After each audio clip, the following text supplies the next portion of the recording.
So welcome and thank you for setting aside some time. I love being in a room, whether it's a Zoom or a live workshop, with people who want forward movement, they want transformation in life, and they want something more, better, different than they've ever had before. And of all the topics that I talk on, the three labor types and the labor rate conclusions and calculations are some of the most dynamic conversations and topics that I go after, and partly because there's a lot that goes into labor rate from a mechanical, tangible point of view, but there's also a lot of intangible that goes into that. And we'll talk about that through this quick journey. I just want to give a quick introduction of the people in the room, the white shirts in the room. I'm Dave Shadeen, coach and trainer, been training for about 18 years and partnered with Service Intelligence now to really elevate their product and tool at a high level that it already was, but to elevate even more and add more features to it to give a better end user product to that. So I'll introduce George Antico, creator of Service Intelligence, and appreciate George's heart and a passion for heart of service or industry. His son, Chris Antico, is also co-creator, and the analytics and the things that go behind it and systemizing in that. So we've gone to great lengths to systemize it in such a way that when you receive it, it has its best value for you. And today is not a sales pitch. Throughout, we're going to have a little bit of an opportunity at the end. So today is about content, about labor rates, and that. We have Mike Cooper in the room. Mike's in charge of our marketing. He's the guy that helps our shops really understand their avatar customer.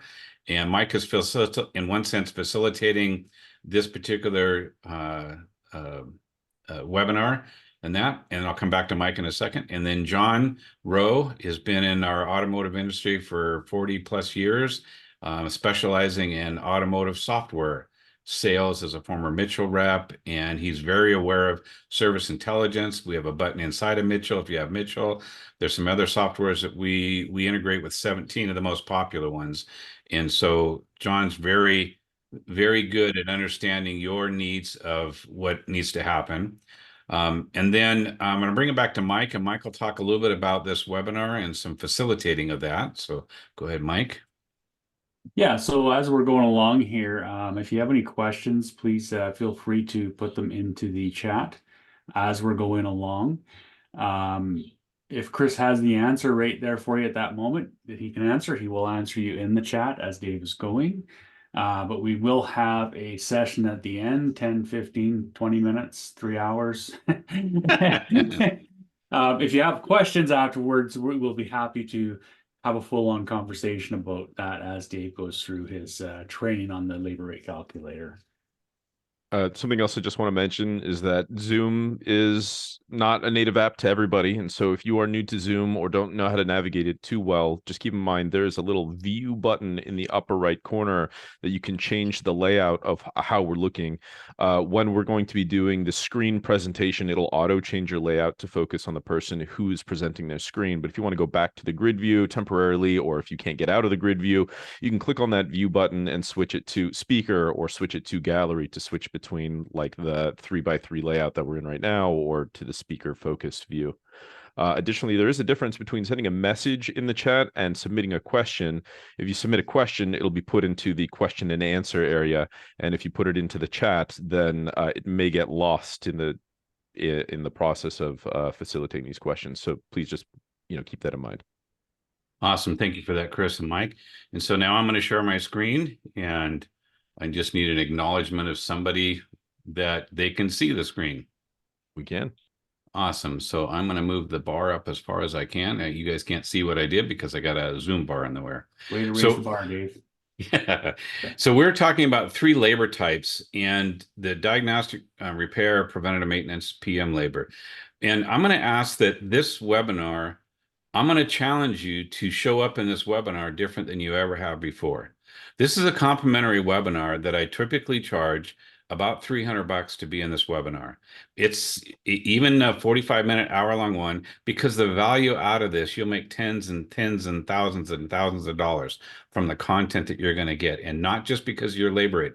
I'm going to give you some other tried and true proven things that will raise your efficiency immediately. I'm going to tell you how you can add a 0.5 hours per reparator from a simple language change that you're going to have. So if you actually paid $300 for this or $10,000 for this webinar, how would you show up? Would you take notes? Would you be distracted? What is it? I'm going to challenge that you play a biggest game you've ever done in any training before, because I can tell you right now, I have testimony after testimony that people, after they sit through this, it changed their life. It changed their business from a place of different trajectory they didn't even know was possible for them because of this. And so as we look move forward with this, we're going to talk about systems. We're going to drive the 3 labor systems, but I really want to encourage you that you can have the best mousetrap, which we're going to give you a better methodology, a better way to do it. And we want to be careful that we don't manage our people, but we lead our people. We learn the art of enrolling others to do what it is we want them to do, but for their best interest. So part of systemizing your business is understanding your leadership role of your systems. That's a whole different workshop and webinar that we, or a system that, or webinar that we do. But remember that once you get your system set, what's the language you're going to use? How are you going to enroll your people to actually use that? So we're going to systemize your labor, 3 labor types. We're going to talk about labor rates and what they should be. We're going to go into a very robust labor rate calculator that you can figure out this thing called expense burden load for technicians. Where do I put that? It's just a pain to put it in my POS as part of their wage because it moves around and I always got to change it. How can we make it simplified? Your workflow. How do you workflow the 3 different labor types that make sense? From diagnostics, what's the best flow for that? Preventative maintenance mindsets around workflow and being prepared for that. A big chunk of that is going to come from your super highway to estimating, creating, flowing high-level communication at a level 10 to your customers, to your techs, to text back to the advisors. And that's part of your CAN service packages. We used to call them CAN jobs. The CAN jobs is a watered down version of what they really needed to be. CAN service packages, best practices, allow you to sell another 10 to 15%. And in the original email for this workshop, there was another link to sign up for the CAN service packages best practices that's happening on Thursday at 9:30 Pacific time. There's going to be a link in the chat area of this now that Mike or John will put in there of if you hadn't signed up for it and you want to be part of that, I'd really encourage you because we'll show you how to make your CAN jobs rock for you in ways that maybe you hadn't thought about before that will allow your business to go to new levels. Prepping reparators. How are we best prepared for our customers? And shops that tell me they love their customers but don't prep reparators at least a week out of their appointment, I'm going to suggest that's not a high level of love for your customers. This will give you the tried and true proven methodology steps for doing that. Your active delivery. So we're all done today, but wait a second. Active delivery is how you start, or actually not start, but how you complete and continue your gross or your GP dollar flow. We're going to talk about the 3 labors and how do you best market that, your customer retention or customer relationship marketing, and who's the key player in there that really makes their CRM. Here's what I know in the industry, and having been in this industry from a tech and 1979 apprentice to fixed operations manager in a dealership, most of my years have been an independent, had my own shop for 9 years. And here's what I've discovered, and now coaching for the last 18 years. CRMs are make or break at the front service counter. CRMs by themselves inherently will only go to the level that they're expressed to Mr. and Mrs. Jones. This isn't that webinar, but we'll talk a little bit about how at the end, how we're a little bit different and how you want laser-like CRM. Service Intelligence, one of the only ones that has that. So right now, I'm assuming you set goals for this year. You're at a point A called 2023. Now we're going to 2024, a point B. Where could we get there? And how could we get there with momentum to go over the crevasses of life and not fall and not flounder on our way? The labor rate methodology, the 3 labor types and the labor rate calculator is going to get you there. So as we talk about in a shop, what is a cash flow unit? A cash flow unit in a shop is the reparator. And every one of you have a point A and a point B you want to get to. Point A is what's your RO average, parts, labor, sales, sublet, hazmat, supplies, the discounts that are on there, their parts to labor ratio, all the different metrics and hours per repair order. There's about 15 key KPI numbers in a shop, and you rock those 15 KPIs, and all the rest of the 300 almost take care of themselves. So when we do financial training, we don't say, hey, here's 300 KPIs, you got to understand everything. No, you go after 15 of those puppies, and you'd be amazed at how it will rock your world. But the cash flow unit is called a repair order, and we need to understand the 360-degree view of that repair order, and what is that? So when you make a repair order profitable, that's a destination. Just like a pin on a map, we can drive to the city of profit really easy. Just charge enough that we make money. Problem is, you do it in such a way, ethical, moral, value to your customers, that they actually want to come back for the next profit thing that happens. Only they're not going to call it profit, but we're creating your cash flow river, and profits are the drips inside of your cash flow river. And when you create your cash flow river, you need to understand that not only 360-degree view of the repair order, but 360-degree view of what your repair order is, your GP dollars are. So when looking at a repair order, from high value words and reasonings, your advisor's ability to build trust, diagnostic labor, PM, your canned jobs, all the inspections, how you order parts, incentivizing techs, advisors, managers, all the things that you do that motivate a repair order to be its strongest cash flow unit, from, you know, the preventative maintenance, booking the next appointment, and in the midst of this, positive attitudes. Otherwise, if we don't do this with positive attitudes, and we don't do this with really having fun and joy, it becomes laborious. I want to take the boringness out of laborious, and let's go after labor. Labor at the core of the number one product we sell is actually not labor or parts. We'll get to that in a minute. But the labor part of what's on a repair order, we want to systemize that so it takes a less stress off of an owner. And the more you systemize it, the more you can be, for some of you, you want to be that absentee owner. So the 360-degree RO paycheck view, your cash flow, goes like this. And so I want to I'm going to come back. I jumped here. So can you guys see my mouse swirling around? Mike, shake your head if you can. Awesome. So this is where a customer visits today. We prepped a repair order prior to coming in. We know what they need. We know preventative maintenance. We've done a deep history search on their vehicle history. We know how they drive, not Mr. Jones down the street. We know how they particularly drive. Once they're done with today, after delivery, we do the best practices, book the next appointment. We send them a thank you reminder. We stay in touch with them when they're not in our shop. But we want to set up cash flow where they cycle around. Partway through the cycle for them, 3 to 5, 6 months, depending on your belief in oil changes and their driving habits and that, you may need car count. And there's a unique approach with targeted marketing.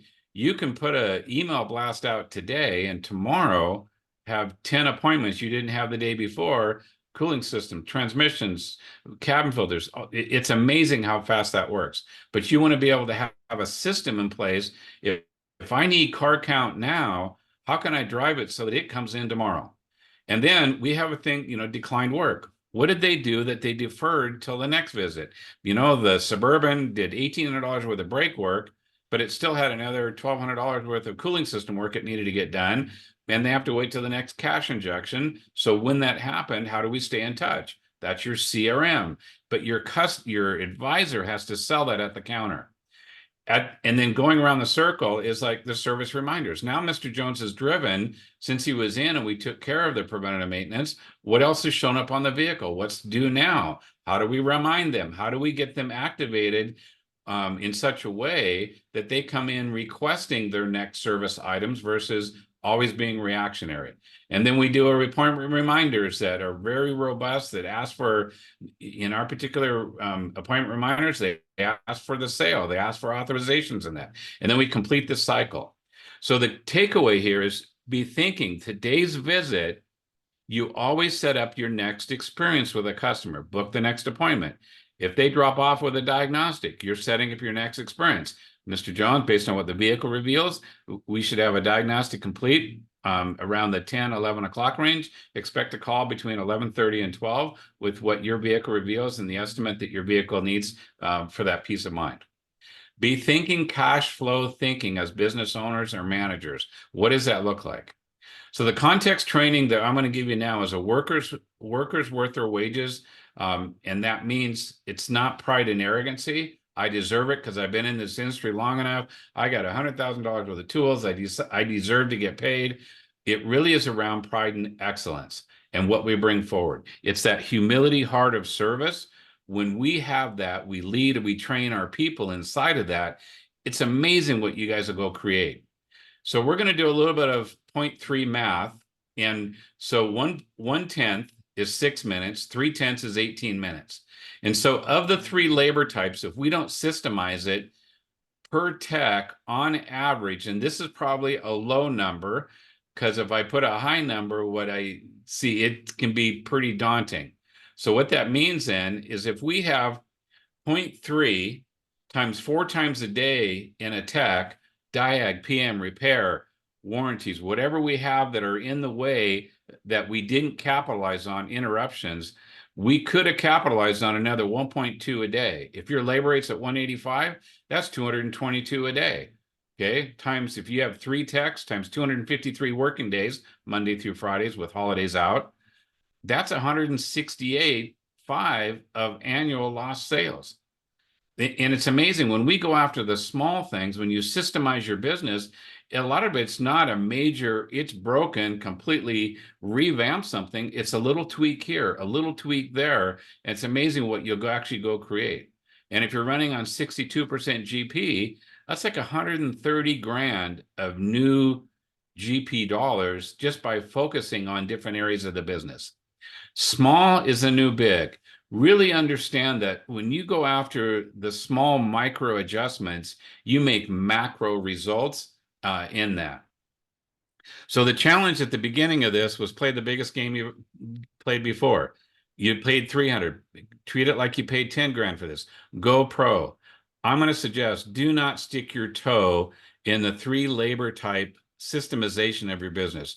Go pro with that. I love the phrase, every champ is once a contender, intentional in their training. It's not that they just sat through training. They were intentional. They played the biggest game they ever did before. So part of understanding the 3 labors is there's a thing called productivity and efficiency. We'll get to that in a minute. But if you're not using a time clock and tracking, you haven't gone pro. And I've heard all the excuses. I've given the excuses of time clocks just get in the way. No, time clock is your shop scan data, the most critical data for you to understand what's actually happening in your business. Get a time clock, make it happen. If you're unclear on how to make that happen, connect with me offline and we can tell you how to get that lined up. There's 3 reasons to be in the auto repair business. In whatever order you want to put them in it for the employee, for the shop owner. And so when we first analyze and look at a shop, it's not uncommon. We see the faucets in the wallet turn into this.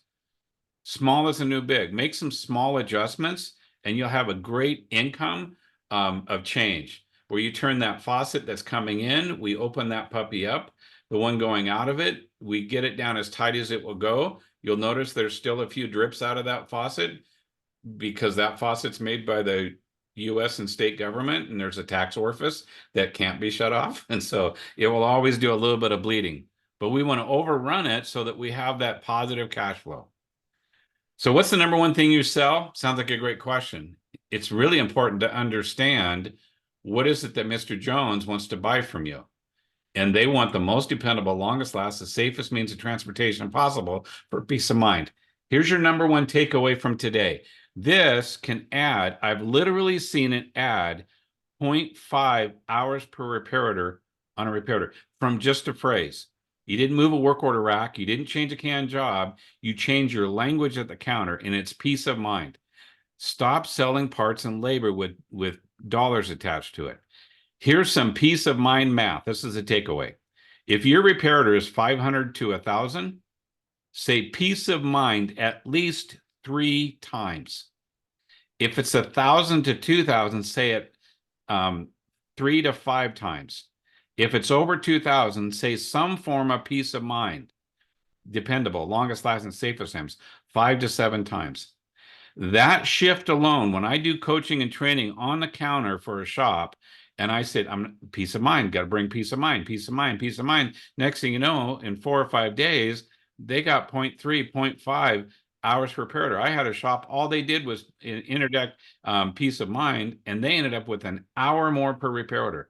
Because what they were trying to sell was with the very thing that Mr. and Mrs. Jones, when they walked away, did they want to put 1,500, 2,000 into their vehicle? No, they wanted the peace of mind of what that 1,500 or 2,000 would do for them. The problem is, as shops, we've never learned the art and skill of selling what it is that they want to buy. So your number one takeaway, interject peace of mind. And I'm going to ask you to play a bigger game. I've had shops, they sat through my training and I followed up with them. They've just sat in a webinar or in a live workshop, and I'll call them up and I'll follow up. And I said, hey, just out of curiosity, did you start saying peace of mind? No, not really. I'll call another shop. Did you say peace of mind? Yes, Dave, and you're not going to believe it. We added 0.5, 0.7 hours per repair order. Just from that one tip alone was amazing, the transformation in their business. Words carry more than you think. They want to do it in the wow factor.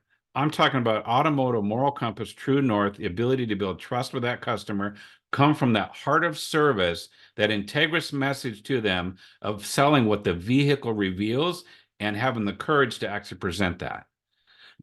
So we're going to, as I look at a business, I reduce it to the threes. We're going to get to the labor part of this in just a minute. But I look at a business as quality leadership, quality systems, quality employees. And so inside of the systems, which is where we spend usually the first set of coaching we do with the shop, we look at the production system, the selling system, the management system inside. Some of you, if you've ever read the book, The E-Myth Revisited by Michael Gerber, I'm going to suggest you should write that down. This follows that protocol for that. Of the quality systems, quality employees. Are they a team match? Do they fit your culture? How do you know that ahead of time before you hire them? How do you coach them into that? Are they a job match, which means are they a job fit? Studies have shown that when you're a job fit, they outperform 2 to 3 times what somebody who's not a job fit on that. And how do you know that before? We have a unique assessment process for that. In the training, are they open to training? In a culture of training, shift your company into training is not an option. When you get hired here, when we see that there's training that you or the team needs, you're going to make every effort to be there. That's part of your commitment and agreement to come work for us. We want you to be a better version of you in your career skill set, let alone a better version of you as a person on this planet. And then the fourth one is that the leader, the manager, the owner, are you goal-oriented? Have you really struck clear goals? We're going to talk about 3 labors and how do you go after the goals. I'm going to give you some metrics that you can set some goals. Start with where you're at and then set goals to transition to benchmarks that are reasonable. Are you a natural-born motivator? Do you breathe life into your employees? Are you a natural-born trainer? And if you're not, there's nothing wrong with that. Do you pull training in that works for you? Whether it's with sales, management, technical training, do you pull that training in for your shop? And we're going to talk about how do you build that training into your labor rate where you can afford 20, 30 grand of training every year for your people and not have it really be super expensive. So of the team, the production system involves your technicians. Your selling system involves your advisors. Your management system involves the manager or the shop owner. But in reality, at the center of the team, when I ask this question, when I come on site, we do a team meeting, everybody goes, well, the customer's at the middle. Believe it or not, the customer's not at the middle. Here's what's at the middle. The Just car. like, no, we're about halfway through. Thank you, Mike. I appreciate that. So here's the car is in the middle of what it is that we do, which means here's your number 2 takeaway. Stop making it, hey, Mr. Jones, I've got your estimate for you. Hey, Mr. Jones, we found. Hey, Mr. Jones, we got to figure out. This may sound a little crass, but that's all about you. When you go, we do this, we do this, we do this. I'm sorry, sometimes it's offensive when you show your we. step away from that and talk. It's their story they're interested in. Tell their story. Hey, Mr. Jones, basically on the diagnostics, it really depends on what your vehicle reveals. Hey, Mr. Jones, this is Dave from Dave's Auto Repair. I have some good news and some updated news. Is now a good time to talk? By the way, that language that I just gave you, when you master that language, your sales will go up. It puts the person at ease, and you'll also discover, and they go, no, I'm heading into the meeting. Great. What's the time to talk to you? Don't rush through a follow-up phone call trying to squeeze it in before their meeting. Because guess what? Their mind's already in the meeting. And you're going to convolute that, put them in a place where they're open and receptive. But basically, Mr. Jones, your vehicle's estimate. I have your vehicle's estimate. Not I have an estimate, because it feels like advisors, you probably heard this. I'm going to hit them with a grocery list. I'm going to hit them with a laundry list. I used to say that. And my coach, years and years ago in 1995, he came in and he said, Dave, why are you having your customers do your laundry and your groceries? And why are you hitting your customers? It just didn't make sense to me.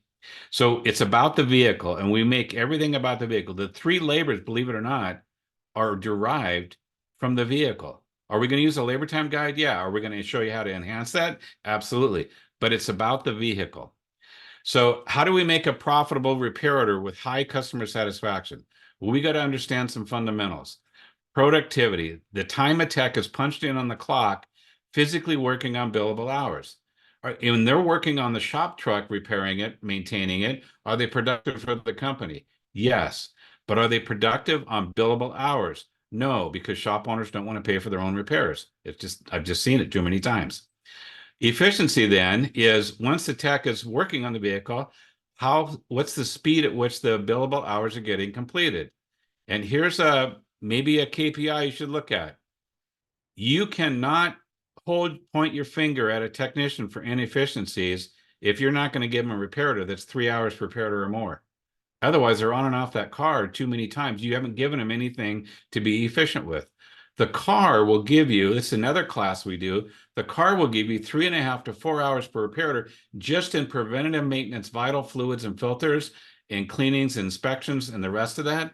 Just in that, no check engine light, no broken power window motor, no battery, no tires, none of that. This is all vital fluids and filters. Almost every car will give you 3.5 to 4 hours repair order. So when you actually sell what the car truly needs, your hours per repair order will be an indicator of how much trust you build with a customer. But you can't point your finger at inefficiencies in the shop until you give that tech a 3-hour repair order or more. We're going to go through an old model of 8 hours a day a tech is available, 90% productive, which means 7.2 hours a day, we want them working on billable hours. The old efficiency goal was 125%, which means in the old world, the tech got paid 9 hours, the shop got paid 9 hours. I'm going to suggest that 125% efficiency is minimum wage efficiency. It's not where you're going to have the investment of time, effort, and energy you as a shop owner are producing into your business or spending in your business. That's just minimum wage. You want to get to the point where you systemize your business where you went right by 9 hours. Does that not mean you're going to have 9 hour, 8 hour, 7 hour, 6 hour techs as they're growing? Yeah. But we have a unique way that you can coach them along the way to get them to that, and especially when you systemize your business. So we still have our 8 hours in the new models, 90%, 7.2. But now what are we going to do with that 7.2? The 3 labor types. 50% of the volume of your shop labor should be preventative maintenance. The things that prevent the next 2. That should be done at 150% efficiency. In a minute, I'm going to show you what you're going to do when you get done today. By the end of the day, you could drive your preventative maintenance services all to 150% efficiency. So it doesn't matter if the junior advisor or senior advisor, whoever put that canned job service on there, preventative maintenance service, that you have the best chance of 150% happening.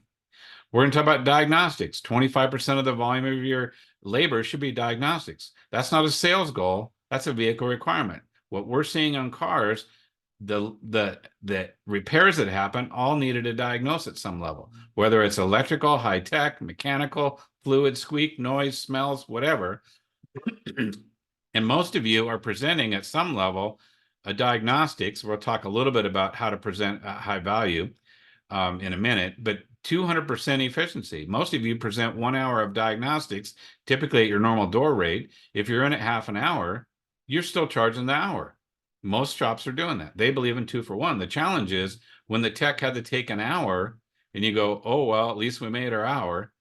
I'm sorry. Oh, well, automotive doesn't cut it for most people's hopes and dreams and futures that they want. We help in a deeper coaching of how to get to 200% efficiency for a stage 1. And I'll show you a little bit of that in a minute. Then 25% of your labor should be 135% or more. There are certain things the labor time guide gives you that are, there are good times in there, but there's a lot of things that aren't. So if you look at these 3, I'm going to ask this question rhetorical. So, but ask yourself this question. PM Diager repair. Which labor has the least amount of fires to put out? Which labor has the least amount of fires to put out? It's preventative maintenance. Almost every fire in your shop hovers around diagnostic, correct, not correct. And I don't know if most of you know this, 60% of the flow charts have ever been validated by the engineers that they're actually correct. Well, why is that? Because from a time a car is new, concept in somebody's mind to the first one rolls off the assembly line is 18 to 36 months, depending on manufacturer. They don't have time to validate high mileage. They don't have time to validate carbon deposits. They don't have time to validate so much on a vehicle. And guess what else they don't have time to validate? Labor time guide. They're outdated. They're not validated on a high level like these. Well, that's the same engine we did before in this model, so it must be the same in this one. But wait a second, we got 3 more brackets on this one engine because of where the alternator's mounted, or because it's different, whatever. It's different. It's the same motor, but it's different for that component because now what's around it. And they're guessing at your labor time guide. And then we're trying to make it with the labor time guide that's only maybe 60, 70% validated. So here's how we systemize. We're going to systemize your labor to these volumes, systemize the efficiencies in there. So now let's take the 7.2 times the volume. So here's an average of what we see, the breakdown of that 7.2. And now we apply the efficiencies to it. And now when you systemize your business, now you've got a system that drives 11.5, 12 hours a day, 158% efficiency in this particular model. Sorry, if you notice, I have a Seahawk cup. Go Seahawks. I might have offended a few people. In our shop, and I don't say this to wag my tail, I say it because it's possible. 18 years ago, I started coaching. 25, 26 years ago, deep in my shop, we achieved 168% efficiency and never looked back. And we had constantly in a small town, Gig Harbor, Washington, 6,700 people in Gig Harbor proper, 30,000 in the community, and you're a small town and they talk. We had on average for the 9 years I was there, 30 to 35 new customers each month coming in from word of mouth marketing. Just from a great experience they had, because I didn't sell parts and labor with dollars attached to it. I sold what they wanted, back to the peace of mind. We had high efficiency. My techs were paid more than most techs in the area. Our labor rate was $5 to $7 above the dealerships in the area, one of them which I was the service manager at for 2 or 3 years. All that to say is we're going to systemize, give you pointers on how to systemize your business. So why be at 150% efficiency? A lot of times a picture's worth a lot of visualization. So if you're at $205 an hour, you charge an hour, it takes an hour, you're at 205. When you're at 150% efficiency, you made 205 in the first 40 minutes, and you work on your next $205 unit. Notice I didn't say labor unit. And now we're at a 308 realization of labor per hour times your 75% GP, whatever your goal is. I show this to techs. This is a great thing to show techs, apprentice techs. Go to your high schools, go to your colleges, your tech schools, and show them this. Spend time cultivating our industry with techs. And you're at 150% efficiency, means, long story short, you're making $75 an hour. Now do you believe we could fix our industry with tech shortages? Because our industry could look like, you know what, master level tech should be making 150K a year or more. And I've got some techs. I've got some advisors even making 100 to 150 grand a year.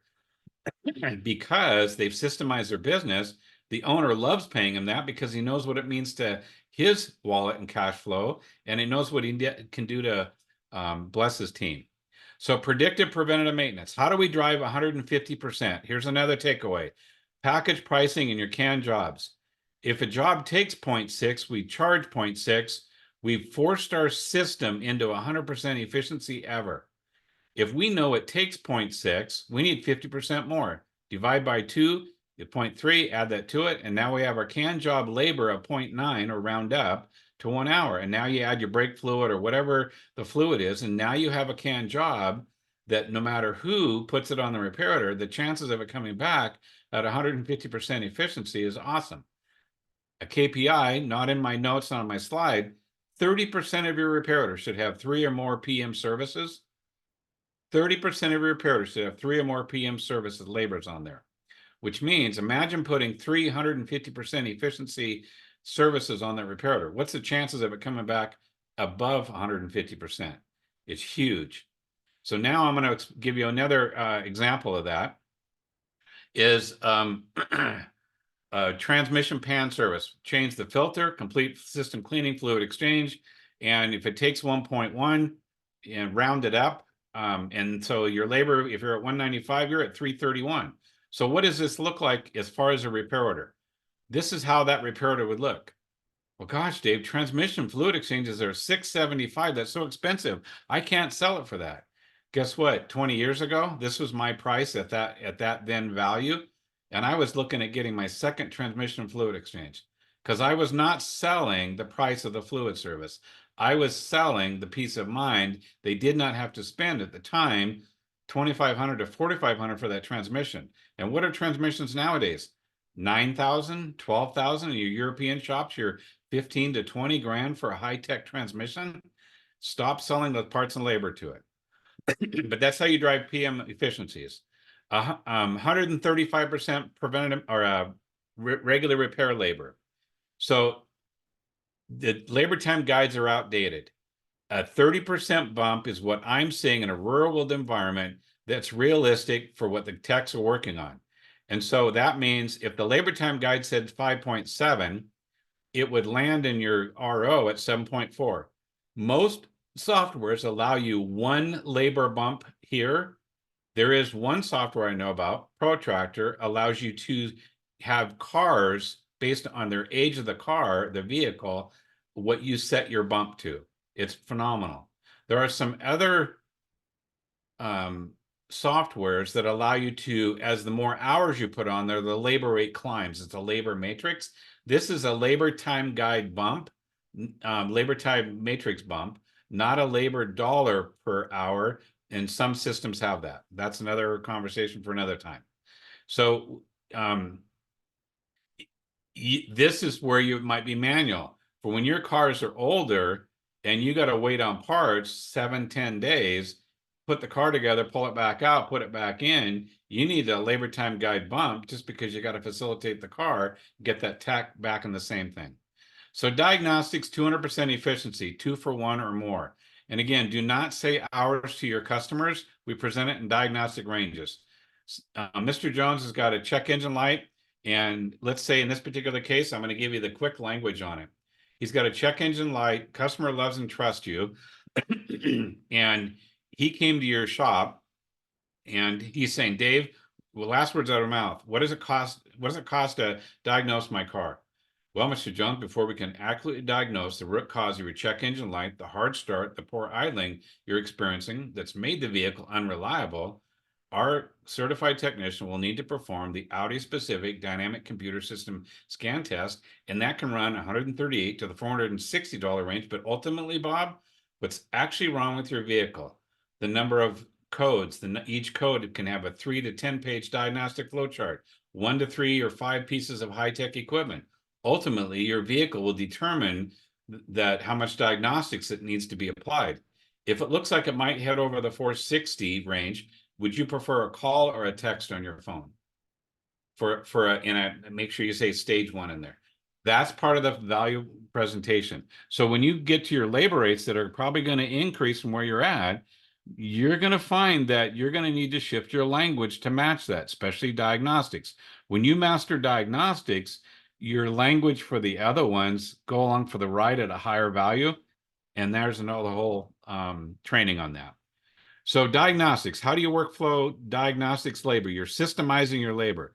Diagnose in the morning and repair in the afternoon what you diagnosed the previous day, or if it's a quick repair, like a battery or alternator or something minor, you can get done in one day. That requires systemizing your appointment system to the point where it's DNA of how you do business. Hey, Mr. Jones, the accurate diagnose you're looking for means my technician will need to have the vehicle in a cold through warm-up cycle, because there are things that we can only test cold versus when it's hot. So we'll need to drop that vehicle off in the afternoon. I have a 4:30 or 4:45 drop-off time. Which time works best for you? I'll let you guys unpack that. Take charge of your day, including the end of the day.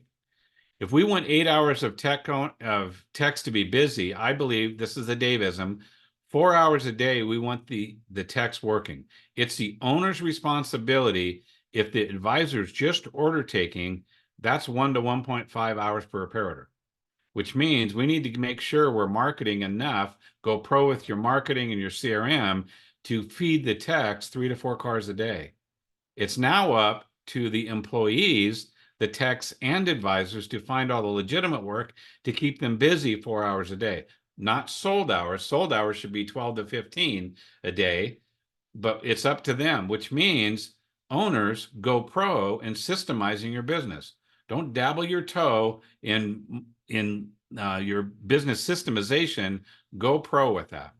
So the full labor rate calculator, we're going to get in now into deep understanding of that full labor rate and what that means. Okay, and I'm going to get this set up here.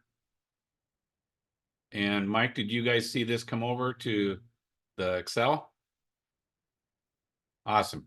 So this calculator, I'm going to present it in Excel. You're going to get a chance to have an opportunity to have this labor rate calculator for free for life. I'm going to give you the understanding of how it works. If you want to build it yourself, you can, or if you want it already built in an online portal that you'll have, that it's only good for you. So this is real live shop data. 1,100 car count, 96 a month, 4.6 a day. 1.6 million in labor, 0.8 million in parts. And so here's their numbers. They did 2.6 million. This is after a year and a half, 2 years of coaching. They got here. They started, notice the net profit is at 17. They started at 2% net profit. In a short amount of time, we made a lot of change. Part of that was a labor rate calculator. So here's their annual stats. We're going to use this annual stats to figure out, do I have enough in my labor rate to make it work? 253 working days. Of my sales, labor is 63% of my overall sales. I'm going to come to that in a minute. And so when you're in an airplane and the plane's going down, who do you put the air mask on first, yourself or somebody else? Your labor rate calculator, context thinking, I drive shops to 25% net profit. The reason of the old benchmark of 20%, I don't think holds water anymore as much as it did, is that there's a higher risk of business ownership in today's culture of these things. What do they call those things? Oh yeah, lawyers, lawsuits, and all the things that happen, high cost of living, government regulations, all the things that are in there. And you're at higher risk than you've ever been before to actually own a shop. 25% should be built in there. So our first round of calculation, which is actually here, 25% of that is going to be for the owner. So if you have a labor rate goal, and we know that from an intensive forecasting we do in our full coaching, intensive forecasting deep with that, if your shop labor goal is 76% labor GP, your most expensive tech is $53 an hour, this does the math to know that you need $220 as your labor rate, as your starting point. But is that enough with all the burden load? And we're going to talk about large burden load broken down into the micro, how easy it is. So most shops do a courtesy reliability inspection. That courtesy reliability inspection, typically a shop will pay 0.3. By the way, I don't know if you can hear it, but there's a lawnmower in my background. Do you guys hear that? We can barely hear it. It's Okay. negligible. Go ahead. Okay. I didn't want to cut the meeting short, just saying. So most shops pay 0.3 time, but they don't charge the customer. So if by chance those courtesy reliability went to the most expensive tech for this car count divided by the hours per repair order, and by the way, the reason this shop has with 4 or 5 techs only does this many ROs a day is because their hours repaired are huge. They may or may not be a lot of diesel on their shop. I keep confidentiality. I'm just saying that it's a great business model. So that means in the year, it was $18,000 you paid for courtesy reliability inspection and didn't get paid from the customer. Think about this. I'm going to put that on my labor rate. And some people say, well, Dave, how can you call it a complimentary? Same way a hotel does. Hey, Mr.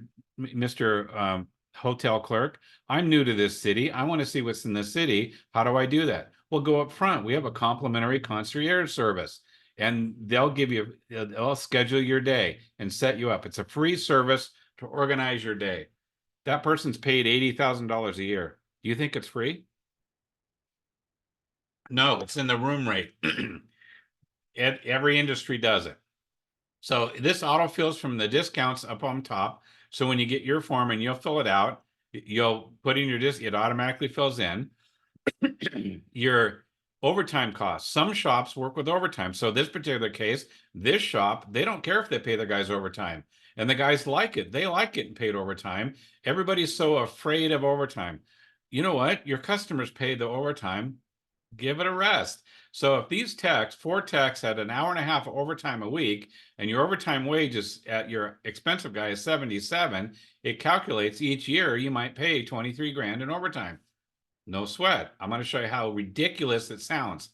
Your warranty cost in this particular shop, that's what their warranty, that's what it cost them a warranty. One of them was, it blew up a transmission. They did wrong or whatever. They had to eat that. So 24 grand a year in warranty. Oh my gosh, Dave, that's such a big number. How do I put that in my labor? We'll show you. Some shops, after they do major work, they bring the ROs back, the vehicle back in, and say 10% in this case, they have 116 over the year, have a half an hour, they don't charge the customer. Let's re-inspect the vehicle. We just did a lot of surgery on that vehicle. We want to make sure that gives you peace of mind. Let's concierge service, pull it back in, bring it in at no charge to you. And it's like a wow factor with the customer, but I'm going to build it into my labor rate.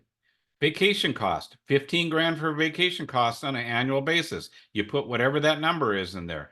Your uniforms, and this shop does everything with that uniform. The floor mats, the dispensers, the towels, everything. And I told them to work on their contract because that's more than what I see other shops. But that's what they were spending. And they put bonuses for the techs on top of their wage. They have another set of very robust bonuses for these techs. They want these guys making 150, 200 grand a year. And they only pay them when they produce it. Annual labor training costs, 25 grand a year into training your labor, training your techs. There's a lot of trainers now that will actually come to your shop. They'll actually spend 1 to 2 days, and you close your shop down for part of the day. On a Friday, they come in Friday, Saturday, and they train your shop. You can bring up your techs in a short amount of time. It's way better laser-like training to bring in a trainer in. Your online technical support. If you do this shop does a lot of reflashing. BMW, Mercedes, GM, Honda, Toyota, and all the subscriptions and all the stuff it takes for the year. Your burden load of your taxes, state and federal, your tools that you want to buy for the shop. This is an indirect technician labor cost. The tech wage is a direct cost, COGS, cost of goods sold. The rest of this stuff, to go put it in your point of sale, it's a pain in the butt. So $287,000 a year. Dave, that's daunting. It's overwhelming. Well, let's think about it. 18 grand for courtesy reliability, coupons, 12, 23 grand, all the way down. Now let's go divide that math by your RO count, by your hours per repair order. This is what it breaks down. Of your CRI, you only need $2.45 in your labor rate for that. of your discounts, you only need $1.62, and all the way down, so that $287,000 breaks down to you just need $38 inside your labor rate. The calculator does the math for you. And the best practice, use this calculator at least once a year, if not twice a year. So now this first round, round one, step one of calculating this 220, is that enough to get the owner? Is that enough for this? So let's go see. So we have 220. Well, the owner, we want 55 bucks in there. The tech gets 53. The annualized labor is 38. But wait a second. We have a whole bunch of expenses here. 1.2 million of fixed expenses, rent, heat, light, power. Well, guess what? That's all done to help support labor volume through your shop. In this particular case, this labor sales of 63% of that attributed to this fixed expenses attributed to labor. So inside of this 1.2 million is this 287. So the math does it, it subtracts it out. So you need $81 inside of that. So the first round of calculation is 220. Is it enough? I go add all of this, and now it does. You know what? 220 is not enough, but 227 is. And so my suggestion after you do this is like, if your labor rate's 140, 150, you probably need a labor rate of pushing the 200 rate. You'll want to put your numbers in to see yours. And it doesn't mean that tomorrow you go from 140 to 227.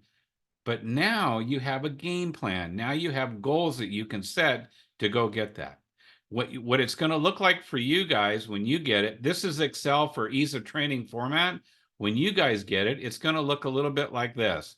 You'll put your name and email address, and you have an option to purchase this for life. You'll have put your annual figures in. Once you get an email, you'll have a code. You'll set your, it'll only be good for you. But you'll walk through every step I just did. This walks you through it step by step. And at the end, you'll have your conclusion. 6 months later, you don't have to reload the whole thing. It's going to be there for you. You can go in and load that. So, oops. So now I'm gonna wrap it up and close with this. Being prepared for each customer. We're going to systemize your preventative maintenance to elevate, to get to that 50% volume. So that the way we're going to do it is prep a repair order. We're going to put 4 elements on there. Captive items. What are they coming in? They're captivated to come in. The lube sticker, the CRM, the check engine light, the vibration, the smell, the oil leak, the coolant leak, whatever that is, they're captivated to come in. We're going to prep that repair order before they ever show up on my door. And best practices, I'm doing this 5 days out. Today's Tuesday, which means this was non-negotiable in my shop. You could not go home until 5 days out. Every day, everybody's 100% prepped. And tomorrow is revalidated that those people are absolutely 100%. Parts have been ordered. They're here. We know in advance, so we're very efficient. But I'm going to put the captive items. I'm going to put the deferred work. What did they come in last time that got deferred? The Suburban emptied them $1,850 for a set of brakes, front and rear. It emptied their cash flow. They got to wait for next cash flow injection.